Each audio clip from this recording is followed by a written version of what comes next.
Good morning, friends, and welcome to Wake Up in the Word. Hey, thanks for joining me this morning.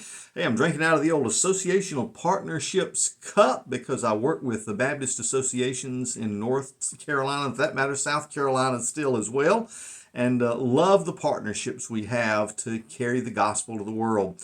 But it's not about coffee this morning we're going to be talking. We're back in Luke chapter 1.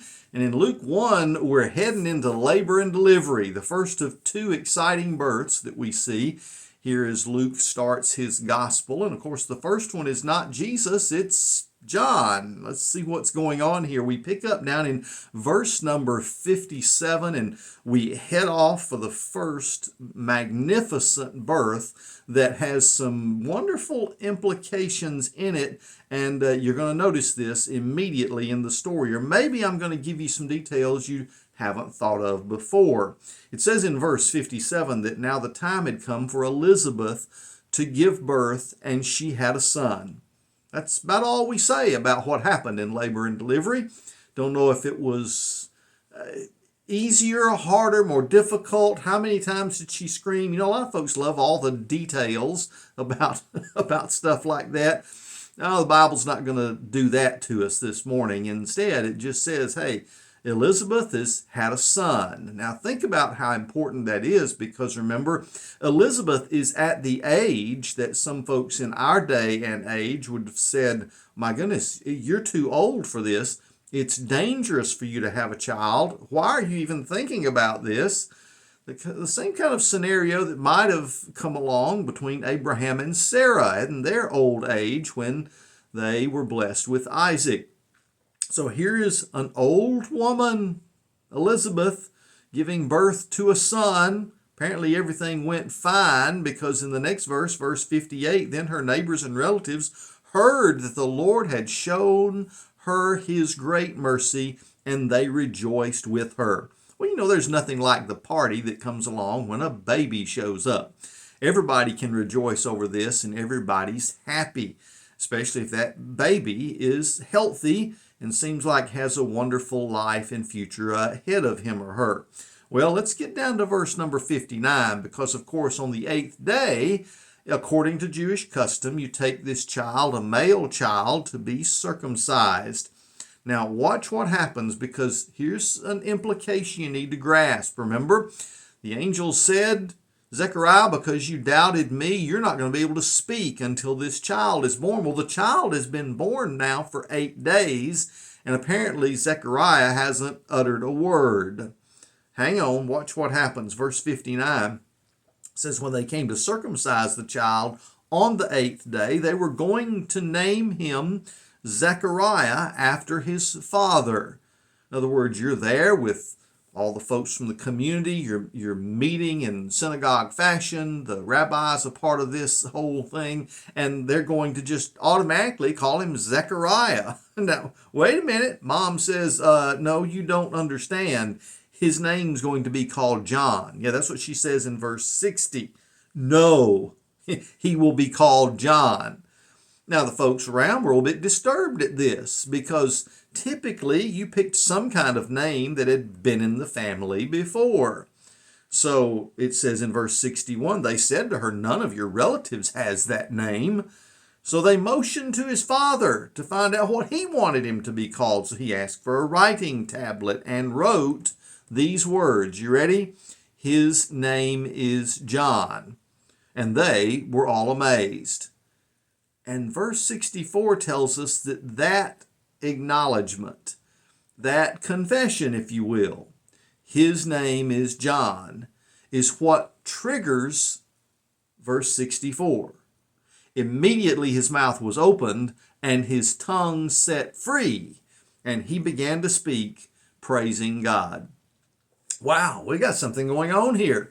And notice, again, it was not until the baby is named that Zechariah's voice miraculously comes back. So I think there's something about this that's very special. I think that it was God's plan to wait, because he had something he wanted to say through Zechariah. Now, remember, we've already seen magnificent declarations of worship and praise about God, first from Elizabeth, second from Mary, now from Zechariah. And it says that this setting, I think, was prepared by God because he knew many people would hear what Zechariah had to say. Zechariah was thinking, I'm an old man, my ministry is over. No, the greatest words you've ever spoken are about to come out of your mouth.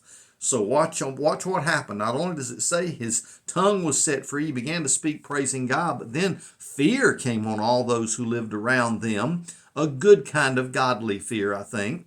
And all these things were being talked about throughout the hill country of Judea. And all who heard about him took it to heart, saying, what then will this child become? For indeed the Lord's hand was with him.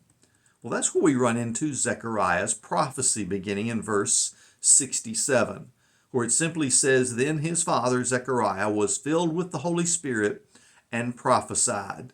Listen to his words. Blessed is the Lord, the God of Israel, because he has visited and provided redemption for his people. He has raised up a horn of salvation for us in the house of his servant David, just as he spoke by the mouth of his holy prophets in ancient times. Salvation from our enemies and from the hand of those who hate us. He has dealt mercifully with our ancestors and remembered his holy covenant, the oath that he swore to our father Abraham, to grant that we, having been rescued from the hand of our enemies, would serve him without fear in holiness and righteousness in his presence all our days. And you, child, will be called a prophet of the Most High, for you will go before the Lord to prepare his ways, to give his people knowledge of salvation through the forgiveness of their sins. Because of our God's merciful compassion, the dawn from on high will visit us, to shine on those who live in darkness and the shadow of death, to guide our feet into the way of peace. Now, wow, you can take this prophecy of Zechariah and preach from almost every verse in it. He knew exactly what was going on. If there had been any doubt that Zechariah knew this child would be the forerunner of Messiah, all that doubt is gone after this, I'll call it a message, this sermon that comes from Zechariah, filled with truth from the Old Testament. It goes back, Zechariah being a priest, knows all of these things. He's ministered all these years, and he's seeing it come to fulfillment. Overwhelmed with the Holy Spirit, he pours out these truths. And as you recognize some of the things in there, you can't miss verse 71, that part of this is salvation from our enemies and from the hand of those who hate us. Because yes, even in those days, all the way back to the beginning, the hatred for the Jewish people, the anti-Semitism that we see so strong today, it was always in play because Satan always seems to be stirring up people against the Jews. That was true then, even as it is true now. Now, some of you might think, well, why would that even be true? Once Messiah is born, once Jesus has come, he's made the sacrifice, he's raised from the dead, it's over. Satan ought to just leave him alone now. No, it seems like he's even more enraged now. And when you read Revelation 12, this battle of the ages story, it says that he is not only angry now at all the Jewish people at this house of Israel, but now all of those who follow Jesus Christ. So friends, get ready for it. It's just another announcement that you're a part of that group of folks. If you know Jesus as Lord and Savior, you're a part of that group of folks that Satan hates, and he will hate until he is done away with. But in the meantime, look at the beautiful promises that you have, being guided even in the end into the way of peace. Well, what happened to this little boy? Well, verse 80 tells us the child grew up and became strong in spirit, and he was in the wilderness until the day of his public appearance to Israel. One birth down, one to go. We'll be back in labor and delivery again tomorrow, right here, when we wake up in God's Word. We'll see you then.